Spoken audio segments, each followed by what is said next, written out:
the repair and maintenance division really focuses on large organizations with large infrastructure investments. So they're hospitals, large manufacturers, state and local governments, and we provide post-warranty support for that equipment. The IBM mid-range product line, the I-Series, or now the old AS400, the printers and plotters that you'd see, if it prints, we maintain it. Obviously PC servers. We do a lot of point of sale or POS repair.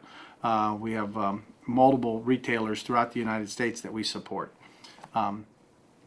What we do is we bring that value. We have a cost savings, but we also have an expert, a local expert there, ready to repair it.